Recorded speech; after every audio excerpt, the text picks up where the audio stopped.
La signature du document d'aujourd'hui, ce n'est pas un document qu'on signe pour nous, ce n'est pas un document qu'on signe pour des responsables, c'est un document qui est signé pour la population.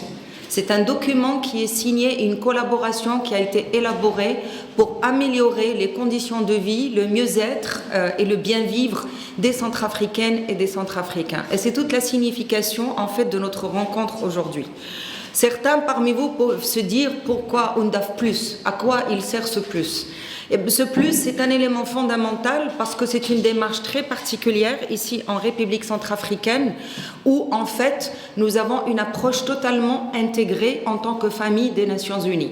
Ce document est signé et élaboré par la MINUSCA, par les agences des Nations Unies, par les fonds et programmes des Nations Unies, et vous verrez qu'ils sont tous présents ici, et ça veut dire qu'en fait, il y a une intégration de toutes les actions importantes et de toutes les activités qui finalement ont comme objectif ultime le relèvement et la consolidation de la paix.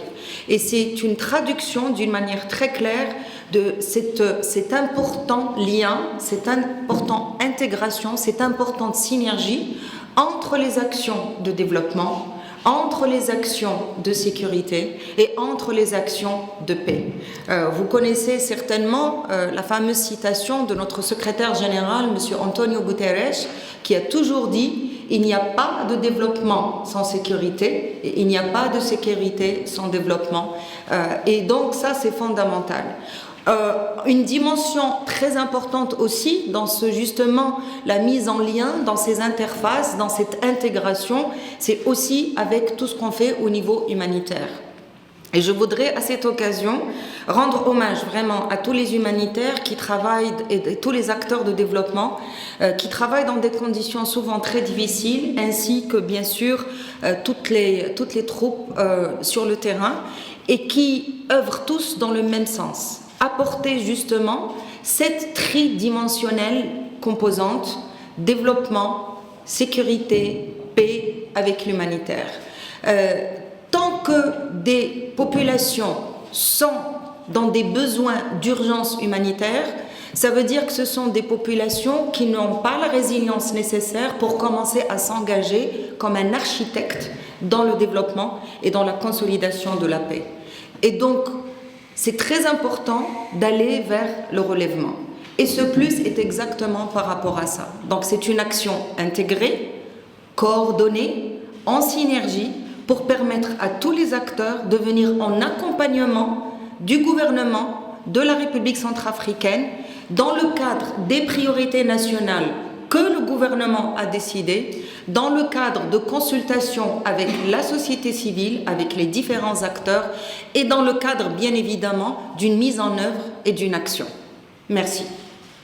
Madame la représentante adjointe, c'est vraiment un réel plaisir d'être là avec vous pour parler de l'UNDAP+, qui aujourd'hui est une concrétisation donc, de tout le processus que nous avons mené ensemble.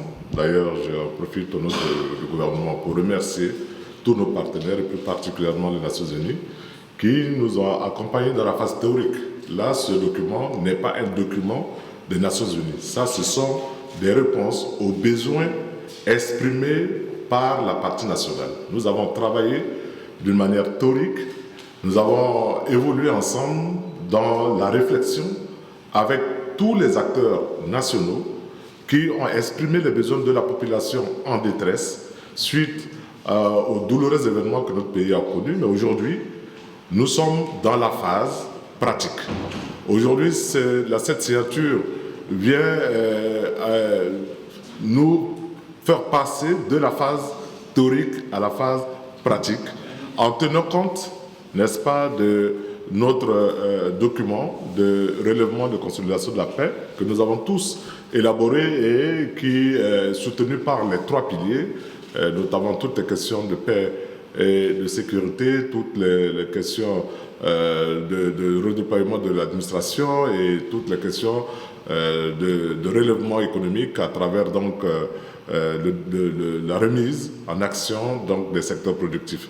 Donc aujourd'hui, nous sommes heureux au niveau du gouvernement d'être là et de procéder donc à cette cérémonie qui va très rapidement nous amener à aller sur le terrain. D'ailleurs, nos partenaires ont été toujours attentifs. Nous avons déjà commencé quelque part. Nous n'attendons pas parce que les préoccupations, les attentes de la population sont tellement énormes et nous devons très très rapidement aller dans la mise en œuvre donc, de tous les points, de toutes les actions qui feront l'objet donc des réponses aux préoccupations qui sont exprimées dans notre plan de développement et de consolidation de la paix en RCA, car, comme vous le savez, nous devons, dans les 3 années, depuis 2017 jusqu'à 2019, remettre complètement les fondamentaux. Nous savons qu'aujourd'hui, il y a des forces négatives qui cherchent à nous tirer vers le bas, mais ensemble, nous devrons apporter ces solutions, créer les conditions pour améliorer, donner la confiance à la population, jeter les fondamentaux pour véritablement commencer à rêver pour notre pays. Nous devrons remettre la confiance, amener la population en détresse à avoir confiance, à reprendre leurs activités, et c'est le bien fondé donc de l'UNDAP+, qui viendra sur les différents axes intervenir pour nous donner très rapidement des résultats visibles. Voilà ce que je peux dire très brièvement sur toute la dimension de cette cérémonie qui va nous réunir aujourd'hui et le type de réponse que les Nations Unies vont nous apporter, qui font partie également de nos partenaires, autant comme les autres, la Banque mondiale, l'Union européenne, la BAD, et ainsi de suite. Merci.